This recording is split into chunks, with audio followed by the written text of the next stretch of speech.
kali ini, kami dari kelompok 9 akan mempresentasikan hasil penelitian kami dengan judul Analisis Pengaruh Ruang Terbuka Hijau terhadap Kualitas Air dan Udara di Jatinangor.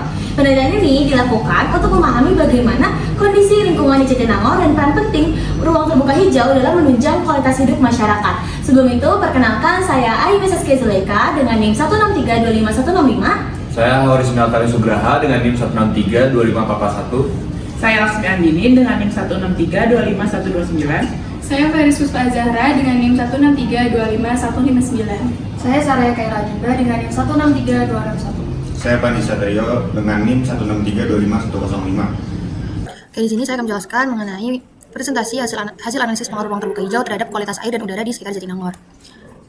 Yang pertama adalah bab 1 pendahuluan. Latar belakang dari penelitian kami yaitu Jatinangor merupakan kawasan strategis di Kabupaten Sumedang yang berkembang pesat sebagai pusat pendidikan dan permukiman. Kehadiran berbagai perguruan tinggi serta meningkatnya jumlah penduduk mendorong percepatan pembangunan infrastruktur, hunian, dan fasilitas umum. Namun, perkembangan ini juga menimbulkan permasalahan lingkungan yang cukup serius. Banyak lahan terbuka hijau yang beralih fungsi menjadi area terbangun, menyebabkan berkurangnya ruang terbuka hijau yang berperan penting dalam menjaga keseimbangan ekosistem perkotaan. Nah, dalam menghadapi permasalahan tersebut, inovasi dalam analisis dan pemetaan ruang terbuka hijau menjadi sangat penting. Melalui pemanfaatan teknologi geospasial sederhana seperti Google Earth, distribusi serta kualitas RT di Jatinangor dapat dipetakan secara akurat. Pemetaan ini dapat membantu mengidentifikasi area dengan kebutuhan prioritas penambahan vegetasi, mengukur efektivitas ruang hijau yang ada, serta merancang strategi pengelolaan lingkungan yang berkelanjutan. Nah, inovasi analisis dan pemetaan RTH tidak hanya menjadi solusi teknis, tapi juga menjadi dasar bagi perencanaan tata ruang yang lebih bijak. Dengan data yang akurat dan analisis yang komprehensif, pemerintah daerah, perguruan tinggi, serta masyarakat dapat berkolaborasi dalam menjaga keseimbangan lingkungan Jatinangor. Upaya ini ada identifikasi masalah. Yang pertama adalah penurunan kualitas udara. Aktivitas kendaraan bermotor, pembangunan, dan peningkatan kepadatan penduduk di Jatinangor diduga menyebabkan peningkatan polutan udara seperti PM2,5, PM10, CO, dan NO2. Yang B, gangguan kualitas air permukaan dan air tanah. Alih fungsi lahan dan minimnya area hijau berpotensi menurunkan kualitas air, misalnya pada peningkatan keruhan, penurunan pH, atau tingginya kandungan nutrien atau polutan. Yang ketiga, ketidakseimbangan antara luas RTH dan kebutuhan ekologis wilayah.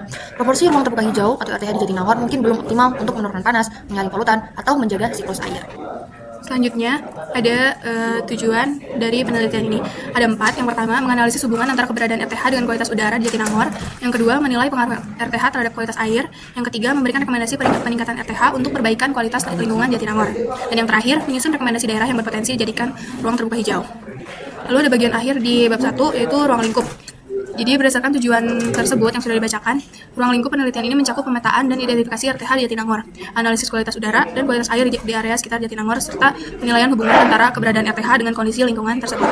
Bab 2 yaitu berisi studi pustaka. Lanjut kita ke metodologi penelitian.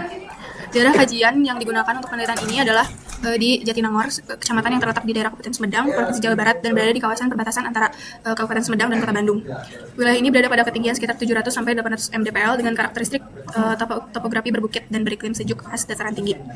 Data yang kami kumpulkan dalam proyek penelitian ini dibagi menjadi 2 metode, yaitu kuesioner dan pengamatan daerah melalui Google Earth. Dari kuesioner berhasil mendapatkan responden sebanyak 63 responden.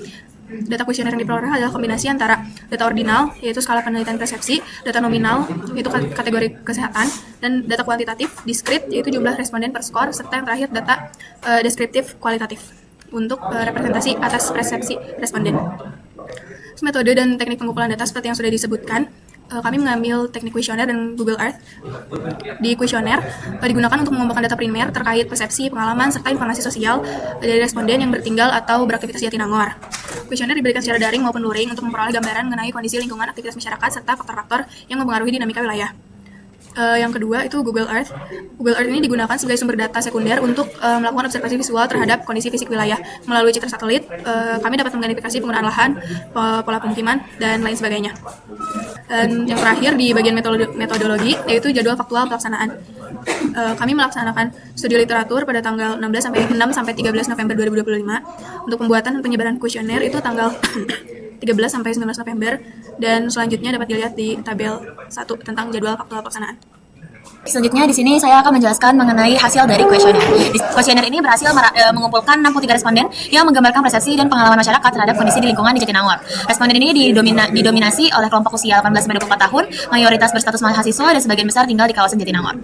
Untuk menganalisis kondisi air, di mana kami memberikan pertanyaan air di sekitar Jatinangor terlihat bersih dan tidak tercemar. Di sini secara umum masyarakat menilai kualitas air di Jatinangor cukup baik. Terdapat 22 responden yang memberikan skor 4 pada indikator air di sekitar Jatinangor, terlihat bersih dan tidak tercemar. Dan jika dijumlahkan, total 40 responden menyatakan setuju. Terus yang kedua, kami memberikan pertanyaan pada saat kemarau, akses air bersih sangat mudah. Pada indikator akses air bersih pada saat kemarau sangat mudah, terdapat 25 responden yang memberikan skor 4, dengan total 39 responden menyatakan setuju. Temuan ini menunjukkan bahwa pasokan air bersih tidak dianggap sebagai masalah mendesak, namun muncul ketidakkonsistenan pada pertanyaan terkait kesehatan. Apakah Anda pernah mengalami penyakit pencernaan? Pada pertanyaan tersebut, 31,7% responden pernah mengalami penyakit pencernaan, 34,9% responden beberapa kali mengalami penyakit pencernaan, dan 33,3% responden tidak pernah mengalaminya. Untuk pertanyaan berkaitan dengan kondisi udara, di mana udara di Jatinangor terasa sangat segar dan bebas polusi. Persepsi terhadap kualitas udara menunjukkan bahwa hasil yang berbeda. Mayoritas responden memberikan skor rendah untuk indikator udara terasa segar dan bebas polusi. Dengan 15 responden memberikan skor 2 dan 40 responden menilai udara Jatinangor buruk. Ketika kami memberikan pertanyaan, apakah Anda pernah mengalami penyakit pernafasan? 15,9% pernah mengalami penyakit pernafasan, 17,5% pernah mengalami penyakit pernafasan, dan 66,7% tidak pernah mengalami penyakit pernafasan. Untuk pertanyaan mengenai kualitas hidup, di mana pertanyaan pertama, saya merasa kualitas hidup di Jatinangor cukup baik. Terhadap hasil dari kuesioner, keluhan mengenai air dan udara juga berhubungan dengan kualitas hidup masyarakat. Sebanyak 24 responden memberikan skor 3 dari 6, dan total 38 responden mengaku memiliki kualitas hidup yang buruk selama tinggal di Jatinangor. Lalu untuk pertanyaan yang mengenai persepsi terhadap ruang terbuka hijau, dengan pertanyaan seberapa tahu Anda mengenai ruang terbuka hijau, terdapat variasi. Serta untuk ruang terbuka hijau sangat penting, mayoritas dari responden menganggap sangat penting, dan jumlah ruang terbuka hijau di Jatinangor sudah memadai, mayoritas menganggap masih belum. Yang pertama itu kondisi air di daerah Jatinangor. Berdasarkan hasil survei, mayoritas responden menilai bahwa kondisi air di Jatinangor berada pada kategori baik. Hal ini terlihat dari 22 responden yang memberikan skor 4 pada indikator air. Air di sekitar Jatinangor terlihat bersih dan tidak tercemar, serta total 40 responden yang menyatakan setuju terhadap pernyataan tersebut. Indikator terkait akses air bersih saat musim kemarau juga menunjukkan kecenderungan positif, dengan 25 responden memberikan skor 4 dan total 39 responden menyatakan setuju. Meskipun penilaian subjektif terhadap air cenderung positif, data terkait kesehatan menunjukkan ketidakkonsistenan. Sebanyak 31,7% responden pernah mengalami penyakit pencernaan, 34,9% mengaku pernah beberapa kali mengalaminya, dan hanya 33,3% yang tidak pernah mengalami gangguan tersebut. Temuan ini mengindikasikan bahwa meskipun air secara visual dianggap bersih, kualitas faktualnya, khususnya terkait aspek biologis atau demikian masyarakat mungkin menilai air ini berada di tampilan fisik, sementara kontaminasi yang tidak terlihat tetap menjadi faktor penyebab gangguan kesehatan. Kemudian kondisi udara di Jatinangor. Persepsi masyarakat terhadap udara di Jatinangor itu menunjukkan kualitas udara berkecenderungan negatif. Sebanyak 12 responden memberikan skor 2 pada indikator udara terasa segar dan bebas polusi, dan total 40 responden menilai bahwa kualitas udara di Jatinangor tergolong buruk. Penilaian ini dapat dipengaruhi oleh tingginya aktivitas kendaraan, pembangunan infrastruktur, serta kepadatan penduduk yang meningkatkan paparan debu dan polutan.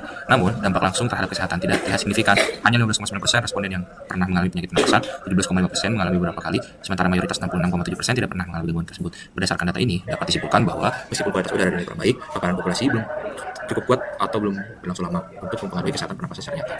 Yang ketiga, yaitu kualitas hidup masyarakat. Penilaian terhadap kualitas hidup di Jatinangor menunjukkan hasil yang kurang memuaskan. Sebanyak 24 responden memberikan skor 3 dari 6, dan total 38 responden menyatakan bahwa kualitas hidup mereka berada pada kategori buruk. Persepsi ini menunjukkan bahwa faktor lingkungan yang baik, air, udara, maupun fasilitas umum berperan penting. Kemudian persepsi terhadap ruang terbuka hijau atau RTH. Ruang terbuka hijau dinilai belum memadai oleh mayoritas responden. Meskipun terhadap 16 responden yang memberikan skor 4, jumlah responden yang memberikan skor 1 hingga 3 mencapai 37 orang. Hal ini menunjukkan bahwa ketersediaan RTH masih dirasa kurang, baik dari segi jumlah maupun fasilitas. Minimnya RTH dapat berpotensi terhadap penilaian negatif terhadap kualitas udara dan kualitas hidup secara keseluruhan mengingat RTH. Yang selanjutnya adalah solusi. Di sini kami memberikan solusi dengan merekomendasikan tempat yang cocok dijadikan sebagai RTH. Yang pertama adalah sedimentasi trap Sungai Cikeruh. Pemilihan area ini sebagai lokasi RTH merupakan langkah strategis karena kawasan ini sebagai ruang pengendali limpasan air dan akumulasi sedimen. Untuk mengoptimalkan manfaat ekologinya, solusi yang dapat diterapkan adalah yang pertama, revegetasi dengan vegetasi riparian seperti bambu dan terbesi. Yang kedua, pembangunan jalur pejalan kaki dan ruang edukasi lingkungan. Yang ketiga adalah pemasangan filtrasi alami berbasis tanaman untuk meningkatkan kualitas air permukaan. Yang keempat adalah penataan drainase berkelanjutan sehingga sedimentasi dapat terkontrol tanpa merusak ruang hijau. Yang kedua adalah pemanfaatan kawasan Jatiroke. Jatiroke memiliki karakteristik lahan yang lebih datar dan dekat dengan pemukiman, menjadikan ideal untuk RTH. Solusi pengembangan untuk kawasan Jatiroke adalah yang pertama penanaman vegetasi penyerap polusi seperti ketapang kencana. Yang kedua adalah pembuatan sistem penampungan air sebagai cadangan air untuk perawatan vegetasi. Yang selanjutnya untuk solusi lanjutan dapat dilakukan dengan memastikan